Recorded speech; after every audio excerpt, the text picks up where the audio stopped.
LGBTQ plus folks? I think the Human Rights Campaign is a really well-regarded organization. I hesitated a little bit to say what it is like for someone who is LGBTQI, because I am not, and I never want to put myself into understanding what somebody else's experience is. I think it's a reflection of our intention as a city to make sure that individuals, regardless of, as a city we look at gender and race, LGBTQ, gender identity, religion, all these things that make up who individuals are. And in the state of Michigan, we're also really lucky to have the Elliott Larson Civil Rights Act, which was expanded to include LGBTQI individuals under Governor Whitmer. And so I think our state as a whole, and then I hope Grand Rapids is also mirroring that. You mentioned a couple of the things that the Human Rights Campaign looks at.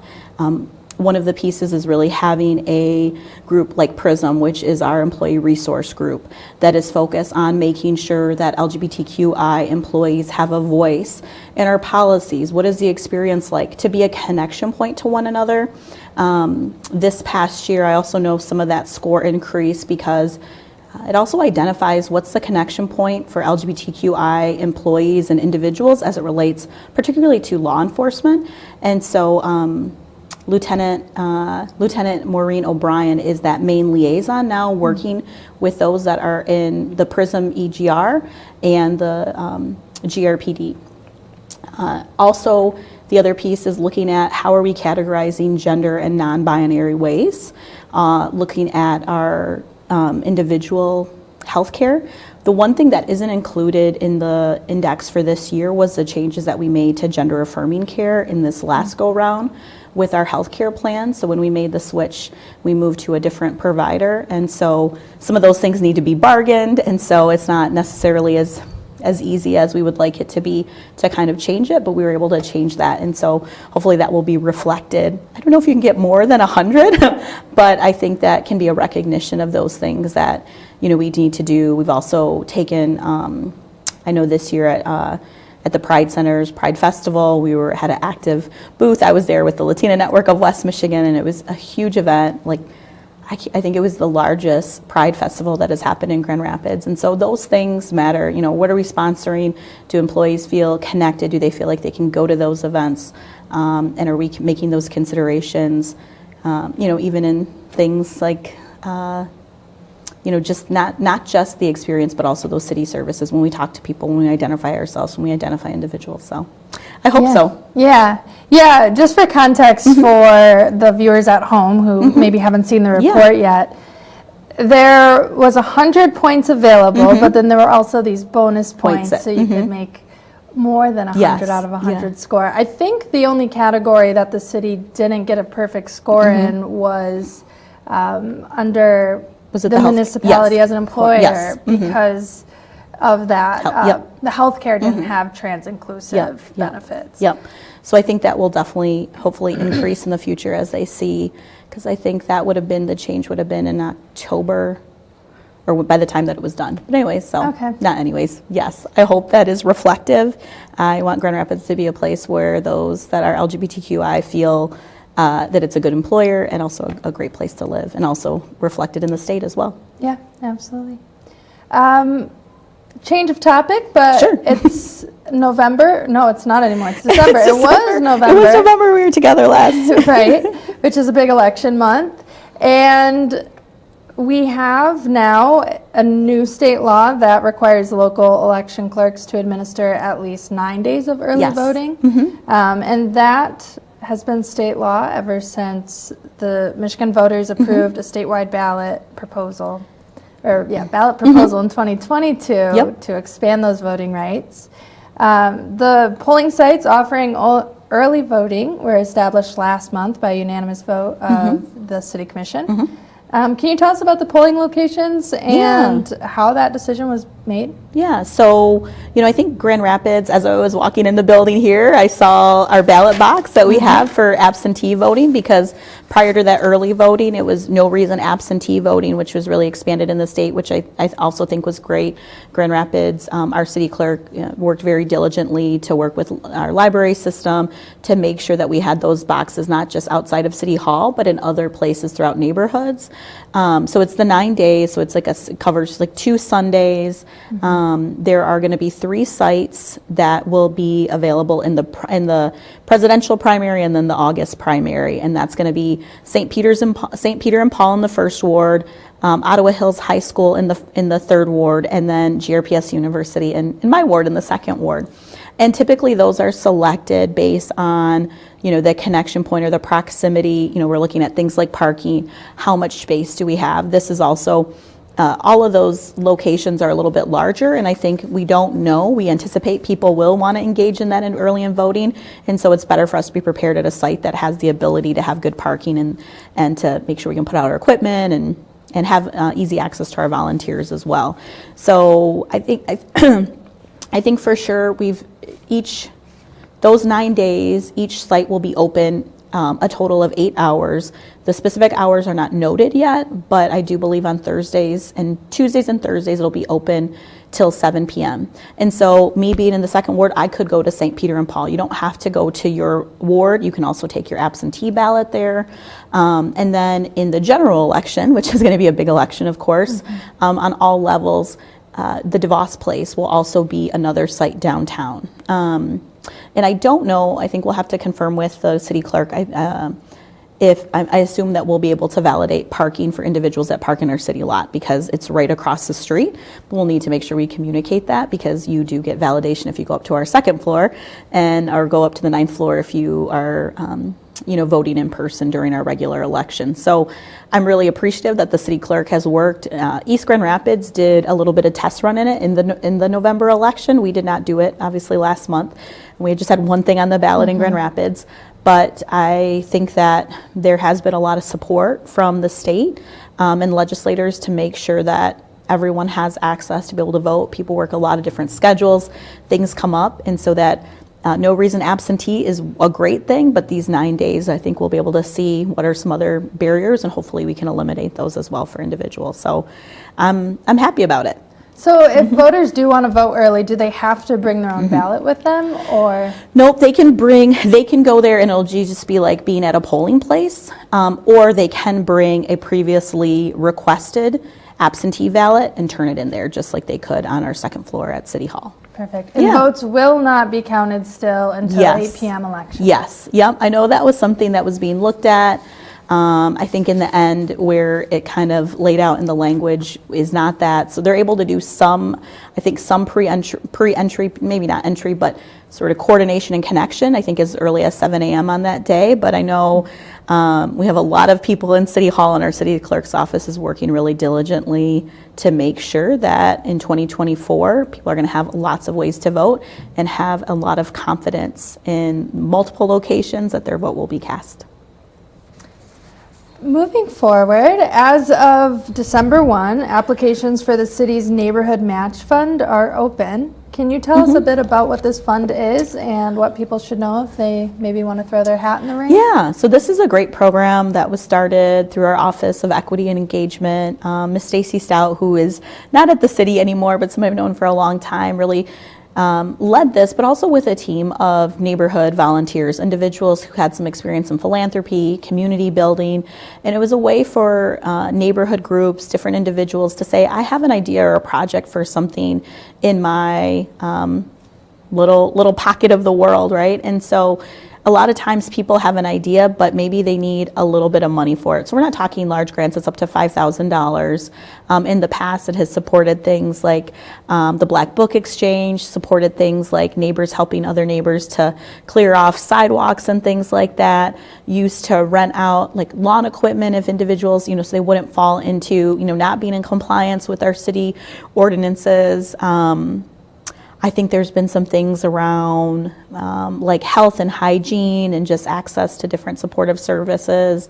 I think there was something around dental care that was supported last cycle. But what's great about this is they've really worked to eliminate barriers to be able to complete the application. I believe you're also able to do this via video so that, barriers around writing, barriers around like, I've never written a grant application, and then it's decided upon by a group of peers of other neighborhood leaders. I think there's about 7 individuals that are a part of that. So a lot of times I think December gets really busy, and so as we were looking at the list of things, I was like, I want to highlight this because they have until the end of this month. Again, it's December, not November. And it's something really easy to do. And there's a lot of good examples. At our neighborhood summit last year, we highlighted a few of the winners. We had a great video so people can take a look, and maybe they don't know what they want to do, but they want to have an impact, and that could generate some interest and ideas.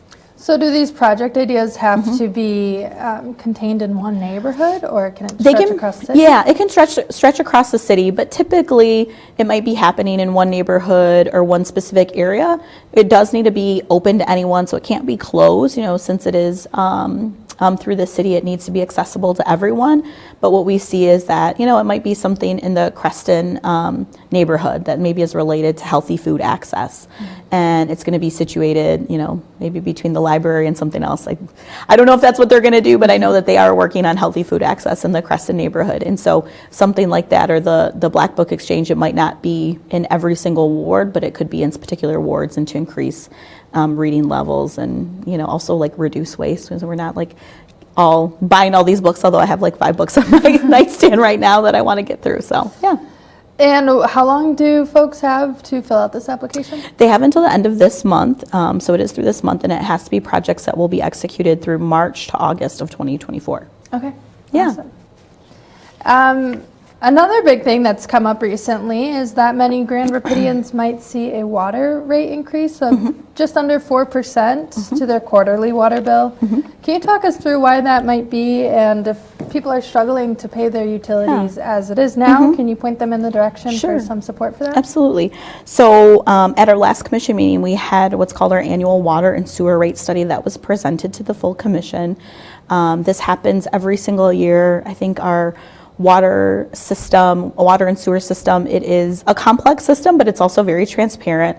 There's also a very good video on the website that Janessa, who was our past utility manager, and now Ty, who is the utility manager, worked on to make sure, again, if you see it in black and white, it might not really ring like this is making sense. But when you watch a video and it explains it, it becomes much more clear. Yes, unfortunately, probably across the board, we're seeing some increases. I think a little over 6% on the water side and a little over 1% on the sewer side. And so what we do is we look at sort of historical usage, and then we would make, so then there's a determination of what that percentage looks like, and then we make some increases or decreases based on the knowledge that we have about usage or other pieces like that.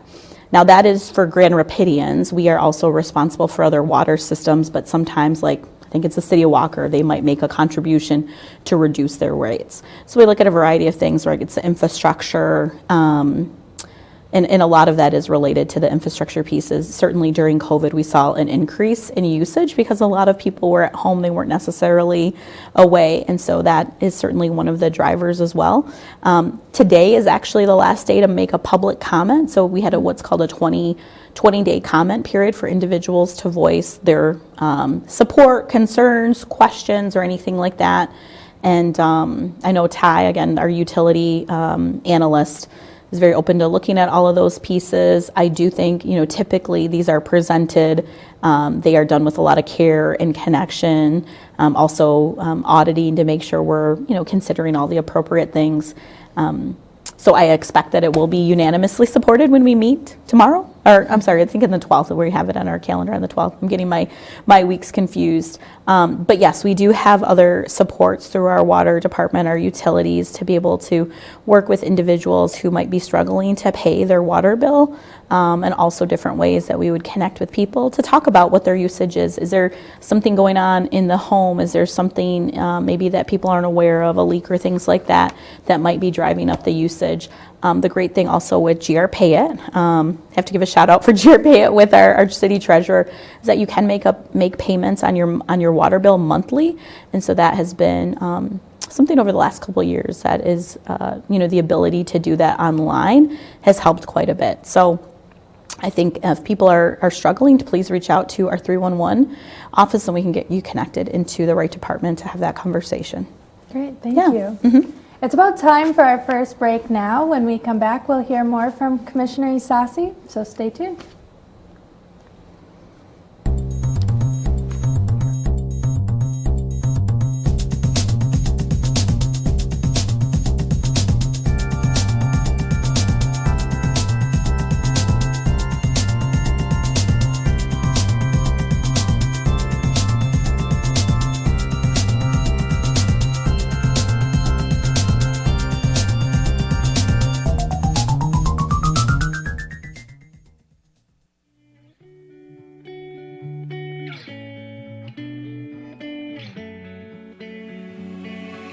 For over 30 years after humble beginnings as a public access TV station, the Community Media Center has grown to be an active, multi-platform media and technology assistance organization, encouraging and enabling our community to push the creative boundaries.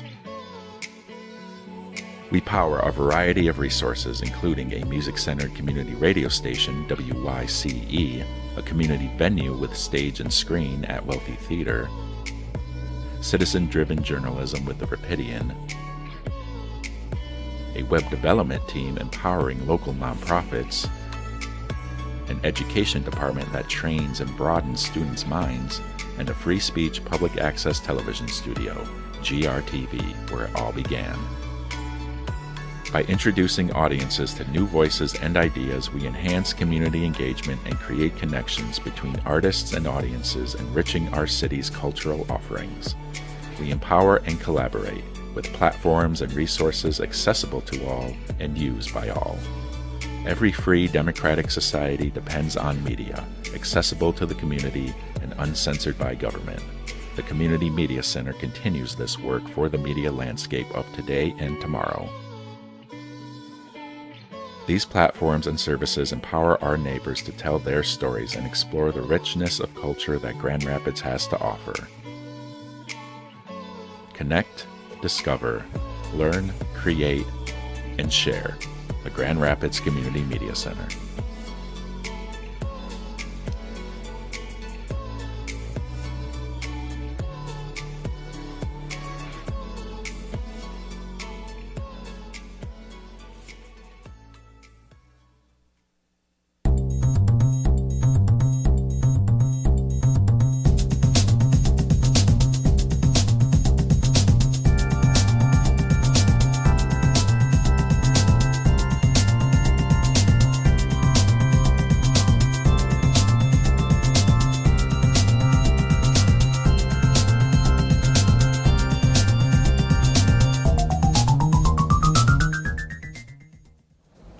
Welcome back to another episode of City Connection. I'm here with Commissioner Milinda Ysasi. Thank you so much for being with us today.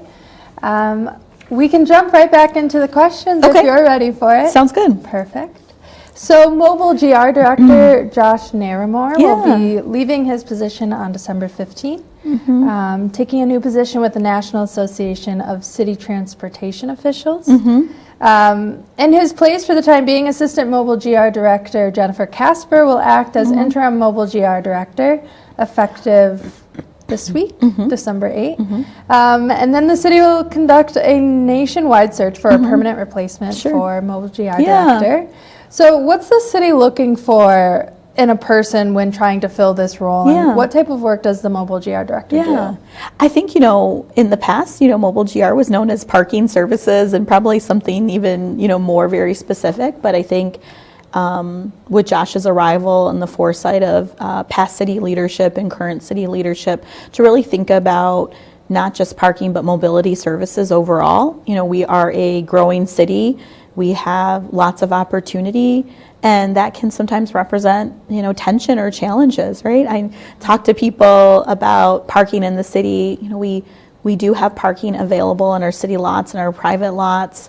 During the pandemic, the revenue for parking went down significantly, and we did supplement with ARPA dollars because it is one of those core services that a city should be providing.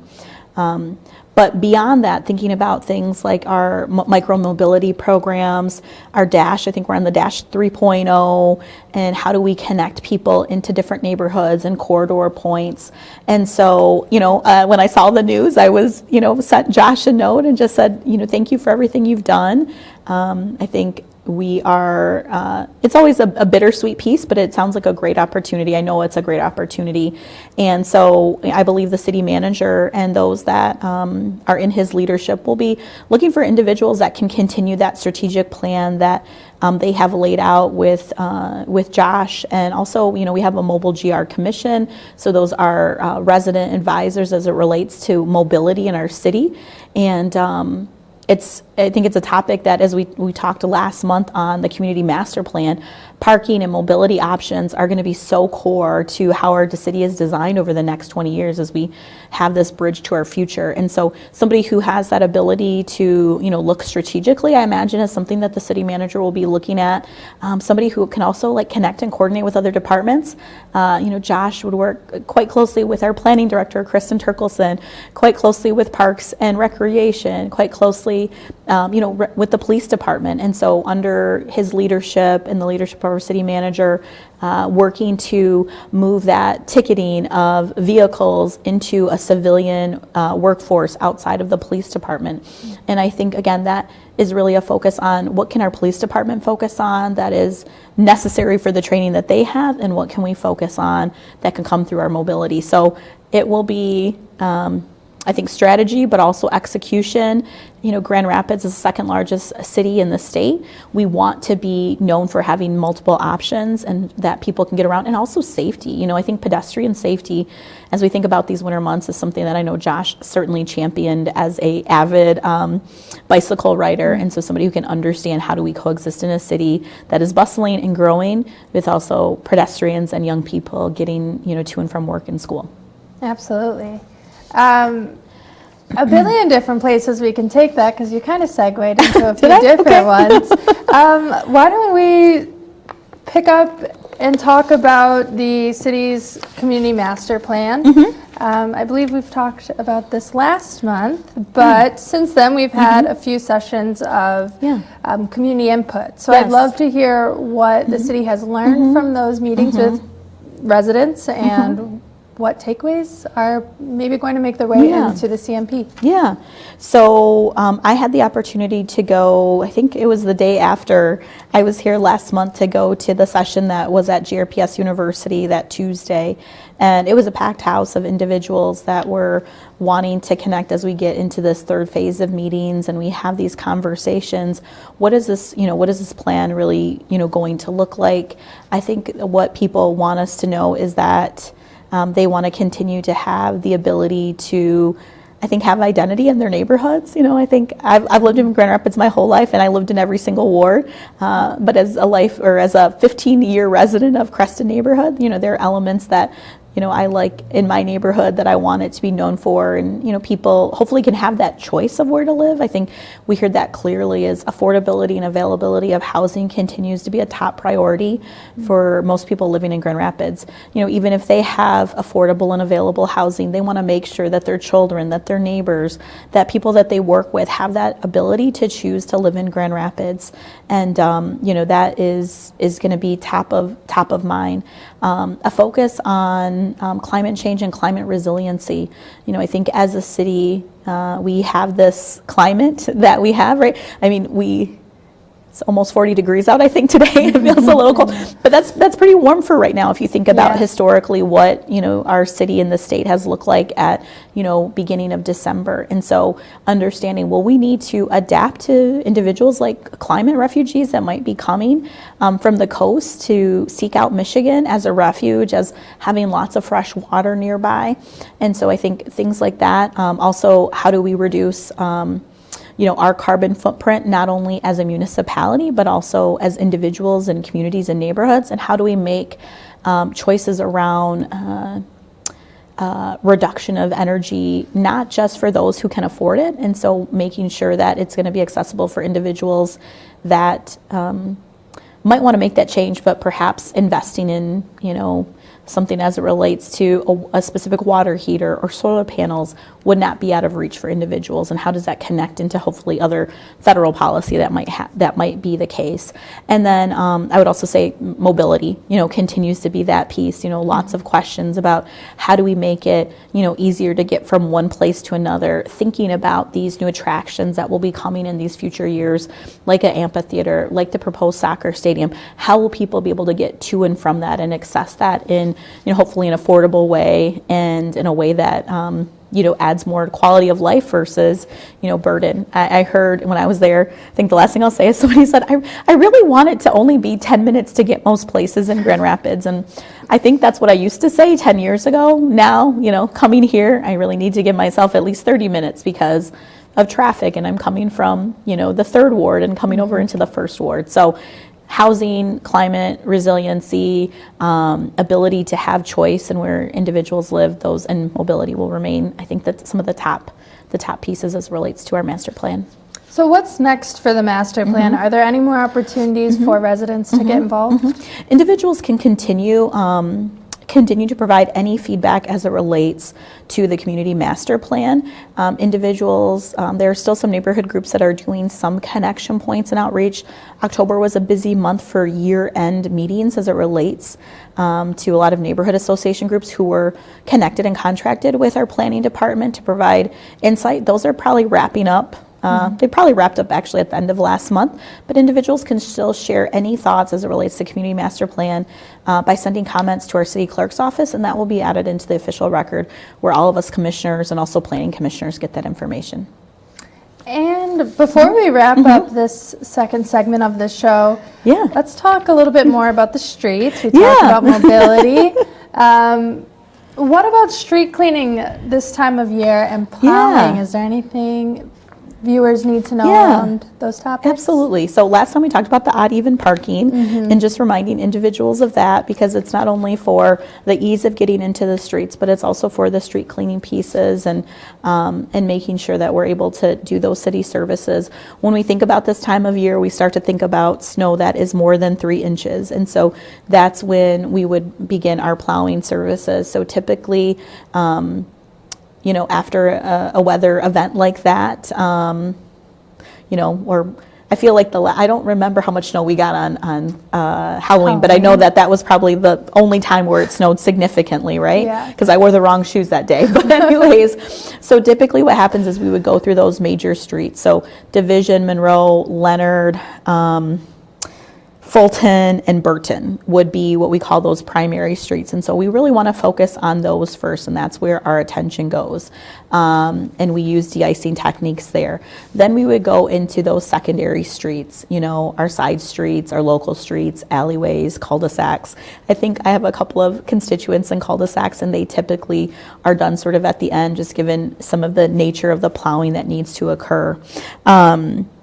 Sometimes we do need to put more attention on those primary streets, given whatever the conditions might be. So sometimes people will write and say, how come nobody has come through? If it's particularly bad, it may require going around to those major streets again. We have really worked to try to reduce some of those salting techniques, so you're not going to see those de-icing pieces on those local streets or those secondary pieces.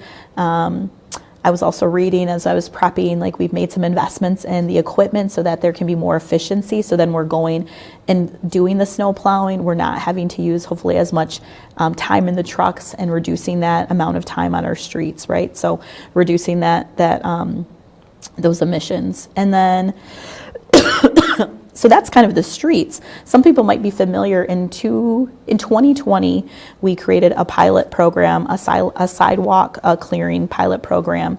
And that year it didn't snow, I think, over 3 inches during the time frame. Of course. And anyways, what I'll just say, because I know we got to wrap up the segment, is that it's about 200 miles of our 900 miles of sidewalks. And so that was really it's still the requirement of the business owner or the property owner, the homeowner to clear that, but the contractors we work with will clear those sidewalks. And so those are a lot of our major roads, and on our website I couldn't tell you all the streets, it's too much of a listing. But that was part of some other cities sort of adding quality of life as it relates to like winter plowing and sidewalk shoveling. So, yeah.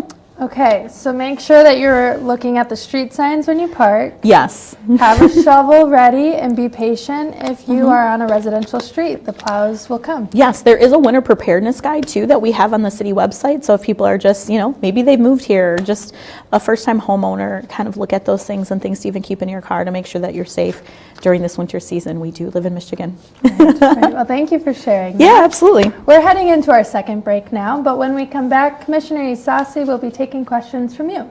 So to take part, send questions or comments to cityconnection@grcmc.org, or tweet us at GRTV Access, or comment on the GRTV Facebook page.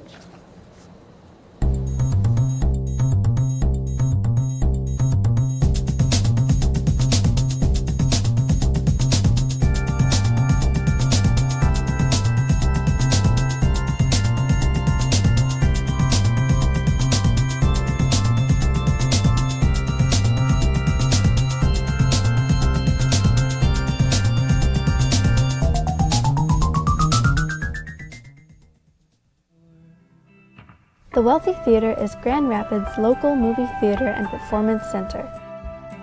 Since 1998, it has been a host to nationally touring music groups, local theater performances, and a variety of community events.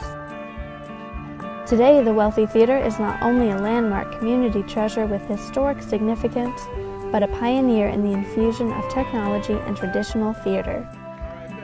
Underneath the elegance and classic sensibility that defines Wealthy Theater, there is a matrix of new technologies.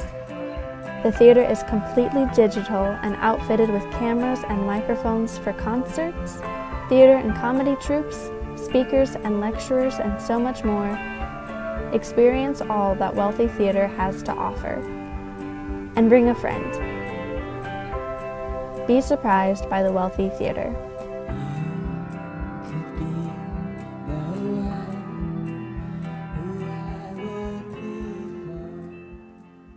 WYCE is a world of music. We aim to shine a light on underserved musical artists in a non-commercial format with no advertisements. Volunteers come in to create personalized music programming that broadcasts over the air at 88.1 FM to West Michigan and via the internet to listeners all over the world. These listeners sponsor our efforts, keeping WYCE independent and community-owned. Musicians use the station to broaden their audience and build support for their latest projects by submitting their music to be included in our broadcast and performing live in studio. Businesses find their customers through underwriting, nonprofits inform the community to their mission, and listeners stay informed about local events. We believe that music is a powerful force that creates quality relationships in our community, that speaks to our emotions, and provides the soundtrack to our lives.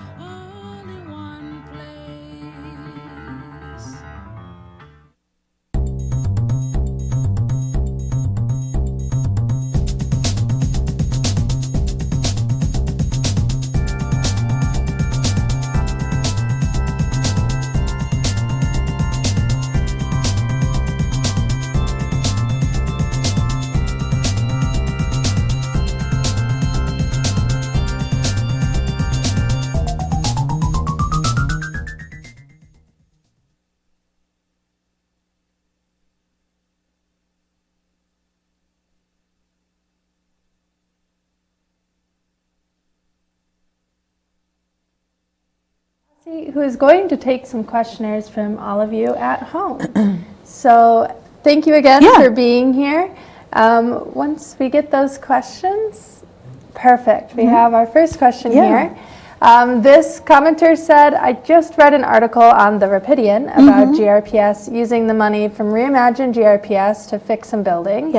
But they're also closing 10 other buildings, including the school I went to growing up, Westwood. I struggle to understand how closing buildings will benefit the students, but I'd love to see that money go to support teachers and students, not just facility upgrades and school closures. That one came from Jen. Thank you, Jen. Thanks, Jen. My dad was the principal at Westwood for like 10 years, so I saw that as well.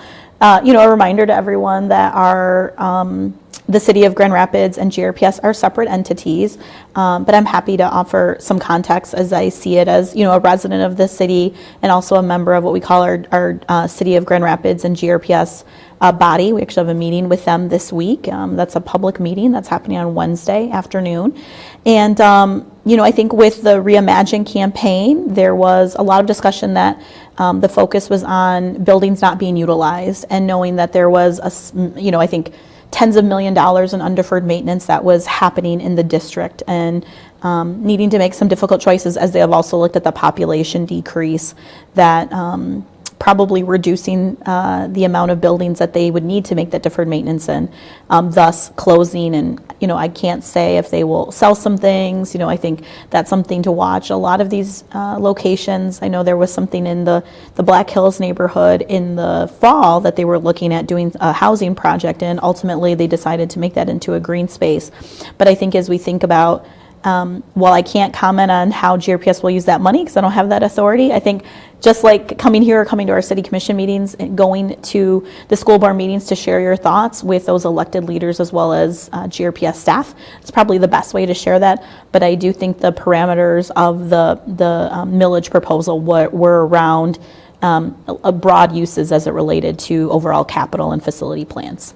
And I do believe the district hasn't fully made that decision to like concretely close Yes. those buildings yet. Yep. So still in conversation, worth Yep. going to some meetings. Yes, absolutely. And being in Yeah. front of some ears that can do something about Yep. it. Next comment or question is, I'm thankful we finally got our dash roads back on Division this year, but disappointed they're only Wednesday through Friday. Yeah. Is there a plan to open those on Mondays and Tuesdays at some point? It doesn't say who this is from, but I feel like I know who it might be because I get comments about the dash as well. At this point, no, I don't believe there are any plans to expand that. We mentioned in the previous segment the revenue loss to Mobile GR as it related to the pandemic. And so really working to recover what were some of the revenue coming in from our parking structures, which would help to that overall budget to be able to fund these other mobility options that we have, right? So the city making the investment, the rapid operating it for us. And so that schedule is really based upon that usage. And then also what is the expense associated with operating the dash on those timeframes? So I hope in the future that, revenue levels, our budget will allow it to be at a certain level to increase that. It is weighing out the multiple modes of mobility and the costs associated with them. So I'm glad that they're happy about the Division site and that, kind of is the latest and greatest as it relates to the days of the week service. And for viewers at home who might not know the bus system here in Grand Rapids, can you tell them what the Dash Line is? Yeah, so the Dash Line is the downtown area shuttle, and so it is a way to be able to connect individuals with the multiple layouts of our downtown area. We know that a lot of times people don't want to search for those parking pieces, and so there are dash lots throughout the city where people can park in at a greatly reduced cost and be able to jump on that dash line to go from like Division all the way to where we're at here today, like by Bridge Street Market on Leonard Street. And so what it hopefully is doing is connecting people, certainly residents with different parts of the neighborhood, hopefully jobs, shopping, but also those who might be visiting Grand Rapids and want to connect into these different access points. I get a lot of people who ask me, I want to have this in my neighborhood, or I want to connect downtown to like East Town. I think all of those ideas are probably things that people have discussed in our master planning process. At this point, this is our third revision of it, and I'm glad that we're able to take that feedback of individuals as we made those changes so that we can get the most utilization out of the dash, because that's what's going to help keep it going, is people utilizing the shuttle. Absolutely. Yeah. Our next question is, I heard it is supposed to be a mild winter this year. It's not snowing outside now. What does the city do with funds allocated to plowing and salting if it's not used? And that question's from Blake. Yeah. It's supposed to be the El Nino, which I never know if that's like the mild or if it means that it's going to be mild and then we have this wild, ice storm or something like that. The reality is there's really typically not something that is left over. I mean, I think it would have to be maybe 80 degrees to say that there wouldn't be some sort of maintenance to occur. There's also the cost to have the vehicles and the capital associated with those pieces. And typically, even if it's not sort of consistently snowy, that one-time event or a couple events may cause it to be much more extreme. So a couple years ago, before I was in commission, I think we shut down City Hall. We had never shut down City Hall. We had those horrible ice storms. I remember, this was in the mid 2000s, but like having to walk places I could not move my car. So we have our those budgets for each one of those departments, and so sometimes there are needs to reallocate pieces to different parts of the budget. So yes, it might be identified in a certain line item, but could go to another piece, say in that same departmental budget. Gotcha. So even if there's no snow, there's still a budget. Yeah, it's a little bit different than sort of like our individual budgets. Obviously, it's real money, and we want to be accountable to it. And typically, if we do start to see that as well, we might have a briefing by our Public Works Director about, okay, we might do this instead, but sometimes we have additional maintenance pieces that might need to be Public Works things, done at some of our other, parks or other sites where we might invest in that. Another question. I just read a Michigan Department of Civil Rights article saying they were investigating over 20 complaints of discrimination against the city of Grand Rapids and the GRPD, or the Grand Rapids Police Department. Does the city investigate these complaints as well? And this is from Jorge. Yeah. Thanks, Jorge, for that write-in as well. So the city of Grand Rapids, I believe it was 2019, or it might have even been 2017 or 2018, where the Michigan Department of Civil Rights did hold hearings here in Grand Rapids and a number of other cities, I think Flint and Saginaw, most of the larger urban areas in the state of Michigan, to really hear from individuals to see, did they feel that their civil rights were violated in the course of engagement with city services or particularly law enforcement. I was not on the commission at that time. I do know a number of people attended those. I do think since the original article was posted, some of those have been resolved, and actually we voted on a few of those, I think at least in this fall too, where they had been resolved. I want to say maybe the last meeting before we had one. We take every complaint seriously. We were talking ahead of the break that we do have also our Office of Accountability and Oversight, which isn't an office that existed probably in that same time frame that all of these incidences were made. The Michigan Department of Civil Rights has a different sort of level of investigation than, say, the city as a whole. We have our Internal Affairs Unit. We have this Office of Accountability and Oversight. And so individuals can still, file with the Michigan Department of Civil Rights. They can file with our Internal Affairs Department and the Office of Accountability and Oversight. So we do take those seriously. Sometimes it is the statute of limitations pieces. But I would say if anyone has any concerns with our police department interaction, to please reach out to Mr. Brandon Davis, who is the director of that department, and also subsequently file for an internal affairs complaint if they'd like. Great. Yeah.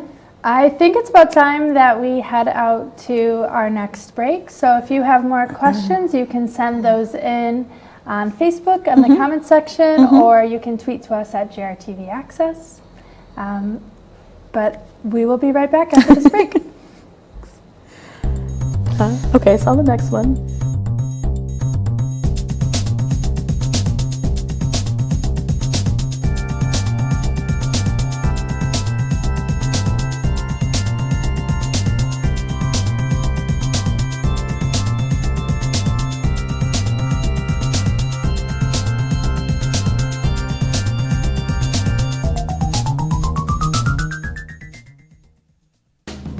How do you build a strong local food economy? Meet Chris. Chris is opening Osteria Rosa, a locally sourced Italian restaurant in a building brought back to life by 616 Development. But he doesn't know any local farmers to supply him with food year-round. This is Melissa. Melissa runs the Fulton Street Farmers Market and publishes a long list, even in the dead of winter, of available produce, meats, bakery goods, and more on the Rapidian. This is Amy. Amy wants to do more to support the farmers in her local food economy. Amy talks to Melissa, who introduces her to farmers at the Fulton Street Farmers Market, and Amy, in turn, publishes their stories, also on the Rapidian. Chris hears about the Rapidian and now has access to a local grocery list and information that he needs to make connections with local farmers. He feeds his patrons with local food year-round. Connections multiply. Meals are shared. A stronger local food economy is built.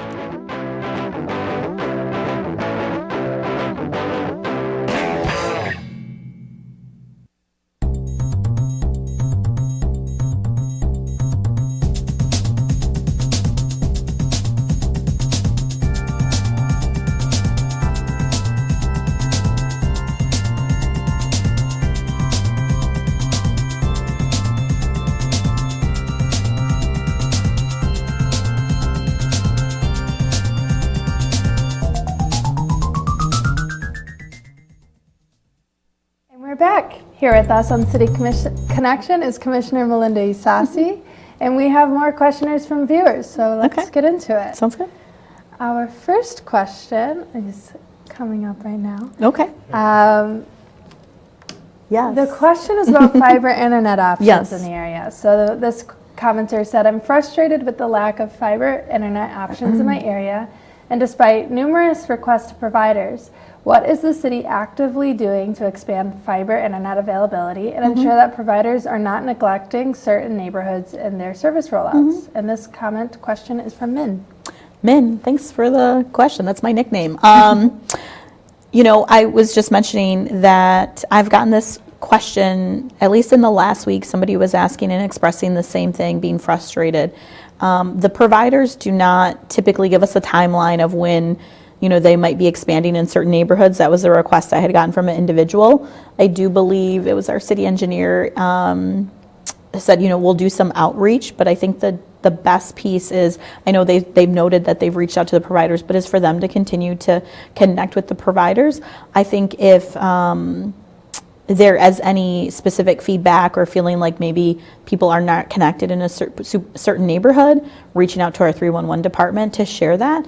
Because, I know sometimes it feels, reach out to 311, but 311 helps us to collect and aggregate data so we can understand what are the challenges facing neighborhoods. So we do look at that very closely. If all of a sudden in a certain block or a certain neighborhood or a certain ward, we see an uptick of this one particular area, we will start to ask some questions. It might be, it's not really a leading indicator, it's more of lagging, but it helps us to track concerns and give it the appropriate priority. So, yeah. 311. Yeah. This next question is, what is the city doing about the homeless population in Grand Rapids? It seems like every day I see more people downtown and at express exits asking for money, and this question is coming from Kenneth. Thanks, Kenneth. This is a question that I think comes up very regularly in our city. Also, it is cold right now. Even though it's 40 degrees out, it is very cold to be outside if you do not have a shelter. And so, the things that the city has focused on, try to take a proactive role of how do we increase the availability and affordability of housing, but specifically supportive and rapid rehousing in our community.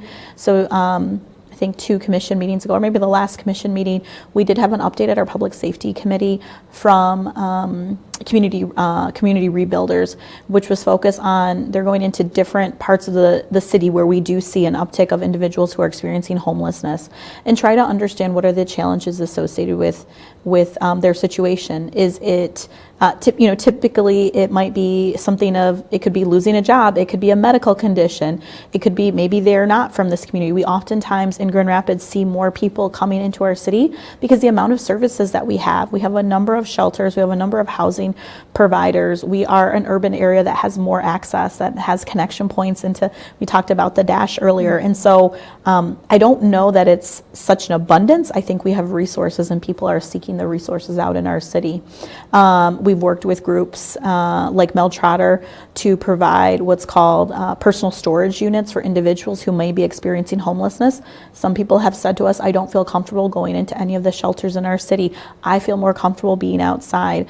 We're also trying to balance the health and safety pieces of individuals having so many objects on their person, and to provide the storage facility that is accessible to them. And then, working with other organizations. So the Fusion Center, Crossroads Church, that can provide things like showers or different connection points for individuals, because that permanent and supportive housing is what is going to help us to reduce homelessness. We are connecting with a variety of shelter providers. They shared their frustrations, I think, earlier this fall about the lack of staffing, jobs that are typically a little bit more difficult, dealing with individuals who may be having a mental health situation, who might be inebriated because maybe they're self-medicating, individuals who are frustrated with the system and just overwhelmed at what they're experiencing. And so I know, in September, Mel Trotter did share a story of that, where there are shelter beds, but maybe not enough individuals to, safely provide that care. And then lastly, last spring, we engaged as a commission enacting a few different ordinances. So, I think the question was on homelessness, but then there was a bit as it related to asking for money and sort of soliciting people at expressway entrances and exits. And so we have heard reports of individuals maybe being more aggressive in that, following individuals. And so one of the ordinances around that aggressive behavior as it relates to a request for money, looking at specific areas, sort of our banking institutions, as well as that personal personal items and what individuals are able to carry on their person. And so it was a challenging decision. I think our commission looked at it from actually the last commission. It was December of 2022 that this came up to us. We had a new commission, had multiple discussions on it, and then this was enacted in, I think, early spring. And so please know that this is not something that's going to be solved overnight. I think every day our homeless outreach team, multiple providers, our continuum of care, which is outside of the City of Grand Rapids, but also City of Grand Rapids individuals, are understanding how can we have an impact, and specifically as it relates to our vulnerable populations, young people. And so, again, it might seem simplistic, but reporting and contacting somebody at 311 if you think somebody might be experiencing homelessness, because then our homeless outreach team can also connect. We can't be in every single place, but we can talk to individuals and see what supports and services that they might need. And so that public safety meeting is available online. So if anybody did want to hear a little bit deeper report, that is available. Great. Yeah. Thanks. Yeah. The conversations about our unhoused population in Grand Rapids don't seem to be going anywhere. So No. a lot of people have questions. Absolutely. The next question is about elections. You talked about elections coming up. What is the city doing to make sure there aren't any rigged ballot boxes and that people aren't voting in the name of their dead relatives? This is a question from Jared. Thanks, Jared, for the question. I think that it really starts at our state level. So the state has done quite a bit to ensure transparency in election law. Actually, I know our city clerk, Joel Hondorp, worked with a couple of other appointed city clerks around the state in the 2022 cycles to really say our elections are transparent, they're safe. The amount of election tampering is not occurring because of the requirements that you have for the identification, because of the requirements that we have, expanding things like no reason absentee voting. It allows it to be able to have that additional checkpoint where you're submitting an application, it's coming to you, you have to turn it in, and then subsequently working with all of our precinct captains. Lots of double counting. We have our elections commission, which is made up of our city attorney, our city assessor, Paula Jasper, who are working to make sure that that is the case. I fully can say our city elections are elections in the years that I've been on the commission and the years before that and going into 2024. I do not believe that is something that we need to worry about. We need to trust in the systems and process that we put into place at the local level, and then also know that the state is providing those resources and supports as well. Great, thank you. Elections are fair and secure. I believe that strongly. This next question is, why are there differences between municipality rate increases for water? My city has a 3% higher increase than my neighbors down the street. Yep. So this goes back to, and I don't know if this might be somebody who is in the city and then thinking about their neighbors in Walker, which could certainly be the case. So in the segment, but I know we kind of went through that quickly, is that some municipalities might decide to make what's called a deposit into their water and sewer system fund so that they are keeping those rates steady for their constituents or for their residents. So that's really dependent. While we might be the provider and managing the overall system, every municipality still has that oversight as it relates to what they want to put in and what is coming from their budget. So that's why it might be different. Okay, so that's why there's some discrepancies. Next question. When doing a national job search for a job like to replace the mobile GR director, does the city look for local applicants first? I think it's important that someone managing parking and transportation services in Grand Rapids be very familiar what it's like to live in Grand Rapids. And that's a question from Paul. Thanks, Paul. Yes, so I think when, having been on what's called our civil service body, I've been able to see some of these national searches, play out. I would say that in just because something is a national search, that absolutely includes local applicants. What we want to do is to make sure that when we look at the applicant pool, that for a role at that executive level, we do want to look at individuals, it may or may not be somebody from California. It could be somebody from Milwaukee or Wisconsin or a suburb of Chicago, where there might be a lot of different, population connection points, other investment connection points. Every state is different, different laws govern states. And so that's something we take into consideration, but absolutely local applicants are considered in a national search. And while the decision to hire won't be the city commission's, that is solely a decision at the staff level, so the city manager and then the appropriate leaders that work with him and manage Mobile GR, individuals are certainly encouraged to apply locally. So, yeah. Great. Great. And those are all of our questions from the public. Yeah. So we can get back into, we have time for one more question. Can we go back to, what we didn't talk about, Allison, was the Rosa Parks Circle update. That was the question I was going to ask you for our last minute here.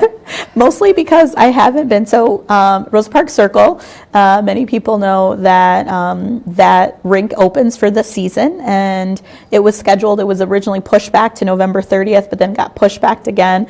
You and I checked out the Facebook page, which has all the updates related to Rosa Parks Circle, and it does say it's open. There is an online, if you go to the Facebook page or our city website, there's online reservations that people can make out for the next 2 weeks. To make reservations, it's free.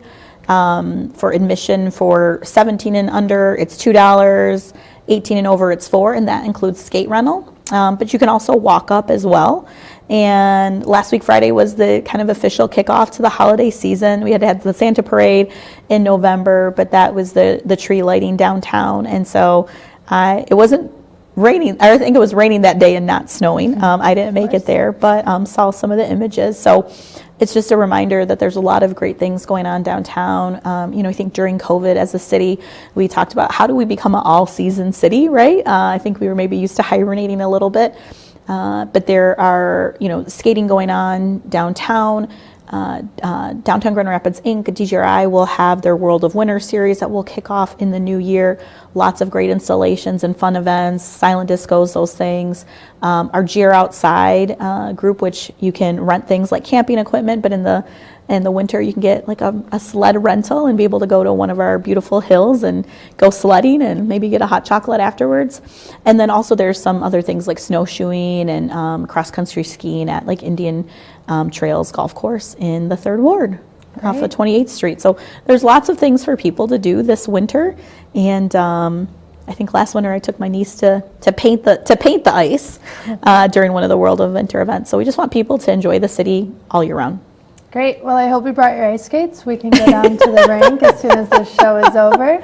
But that's all the time we have today. So thank you to our guest, Commissioner Milinda Ysasi, and for everyone who came and asked questions.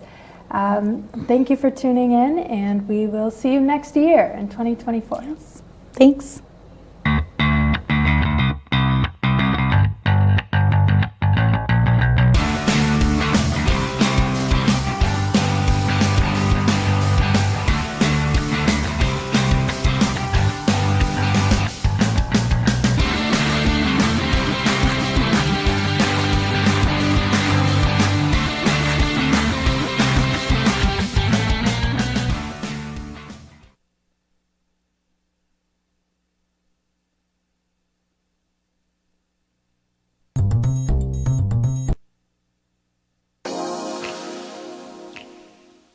The Grand Rapids Community Media Center is committed to creating a diverse and inclusive environment for all community members. It is a place where community voices are heard, valued, and lifted through media.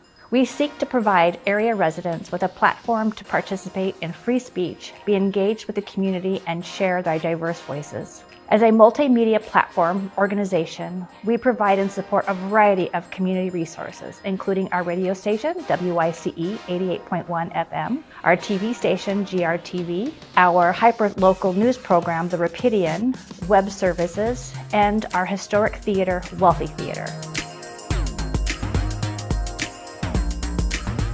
WYCE is West Michigan's only community radio station that is listener-supported and volunteer-powered. WYCE uses local voices to help listeners discover and celebrate different services, cultures, and events. What I really like about programming music in WYCE is I get to not only interact with listeners and local musicians, but I get to put together a musical collage every week and give it away to the universe.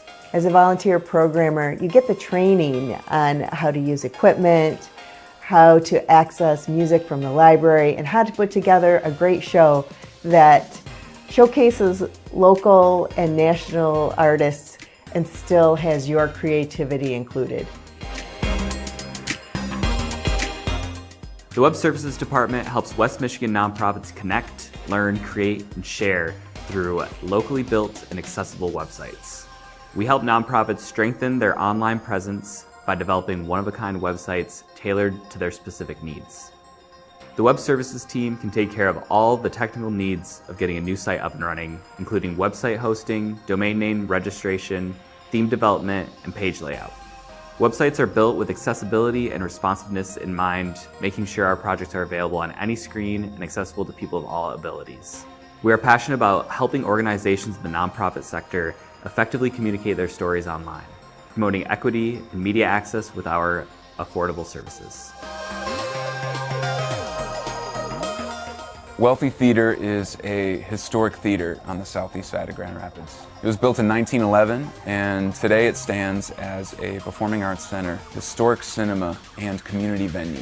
We provide a space for community connection, where community members can get together, enjoy different shows and different events, from concerts to comedy, musicals, theater, film screenings, you name it. Anybody from the community can sign up to be a member and rent one of our spaces to host their event. We have a staff here at the theater that helps make all the events here happen, as well as a great community of volunteers. The goal is to bring the community together, bring audiences together, artists together, create experiences where those two can connect. Whether you're an audience member who wants to come see a show, or you're somebody who wants to put on a show, Wealthy Theater is a space for you.